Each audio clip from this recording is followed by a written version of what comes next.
ایک آدمی کہتا ہے کہ میرے پاس ایک بہت ہی غریب ہمسایہ تھا جو سڑکوں پر روٹیاں بیچتا تھا۔ وہ اس کام سے زیادہ پیسے نہیں کماتا تھا اور ایک بڑی فیملی کی کفالت کرتا تھا جو اس کی کمائی پر گزارا کرتی تھی۔ وہ روٹی بیچ کر اتنے پیسے کماتا تھا کہ وہ ایک سرکاری ملازم کی تنخواہ کے چوتھائی سے بھی کم تھی۔ اس کے باوجود میں ہمیشہ اسے خوش اور مسکراتا ہوا دیکھتا تھا جیسے وہ دنیا کی تمام دولت کا مالک ہو۔ میں نے سوچا کہ یہ شخص کیسے اتنا خوش رہ سکتا ہے حالانکہ اس کی مالی حالت اتنی خراب ہے اور اس کا ذریعہ معاش بہت ہی کم ہے۔ پھر میں نے خود سے کہا کہ یہ خوشی کہاں ہے، میں کیوں اسے محسوس نہیں کرتا؟ میری مالی حالت تو اچھی ہے، میرے پاس بڑا گھر ہے، بینک میں پیسے ہیں اور ہر چیز ہے جو مجھے چاہیے، پھر بھی میں اس خوشی کو محسوس نہیں کرتا۔ میں مایوس ہو گیا اور فیصلہ کیا کہ میں جاننا چاہتا ہوں کہ اس کی خوشی کا کیا راز ہے۔ آدمی کہتا ہے کہ میں جمعے کے دن کا انتظار کرنے لگا کیونکہ وہ چھٹی کا دن تھا۔ میں نے اپنے خاندان کے ساتھ ناشتہ کیا، پھر میں نے اپنی گاڑی لی اور اس جگہ پہنچا جہاں وہ شخص روٹیاں بیچ رہا تھا۔ میں دور سے اسے دیکھنے لگا، اس نے ابھی تک کچھ نہیں بیچا تھا اور نہ ہی دن کا آغاز کیا تھا۔ کافی دیر انتظار کے بعد ایک چھوٹی سی بچی آئی اور اس آدمی نے بہت ساری روٹیاں ایک تھیلے میں ڈال کر اسے دے دیں۔ بچی نے روٹی لی اور چلی گئی۔ میں حیران رہ گیا کہ وہ اسے اتنی زیادہ مقدار میں روٹی مفت میں دے رہا تھا جبکہ اس نے ابھی تک کچھ بیچا بھی نہیں تھا۔ میں پریشان تھا کہ وہ کیسے پیسے کمائے گا جبکہ وہ مفت میں روٹی بانٹ رہا ہے، حالانکہ اس کی کمائی بھی بہت ہی کم تھی۔ لیکن حقیقی حیرانی مجھے تب ہوئی جب بچی کے جانے کے چند منٹ کے بعد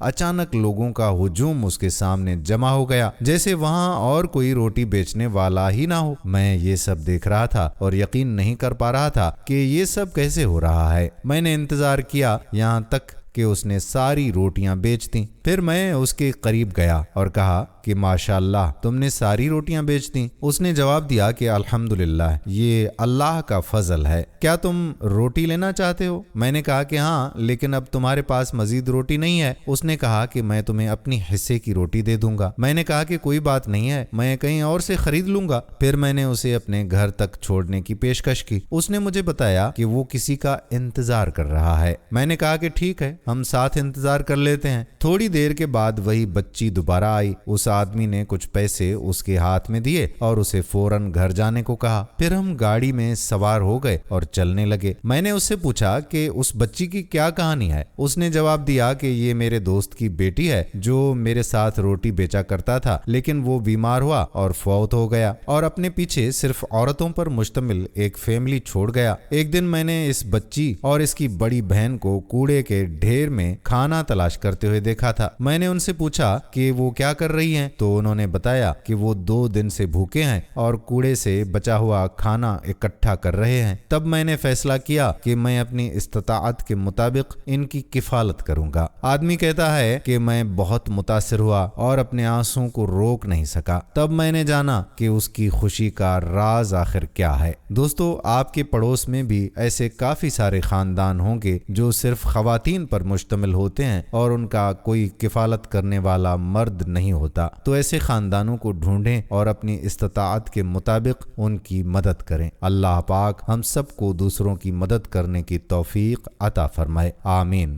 ویڈیو پسند آئی ہو تو اپنے دوستوں کے ساتھ شیئر بھی ضرور کیجیے۔ آنے والی ویڈیو تک اپنے میزبان قادر بخش کلہوڑو کو اجازت دیجیے۔ اللہ حافظ۔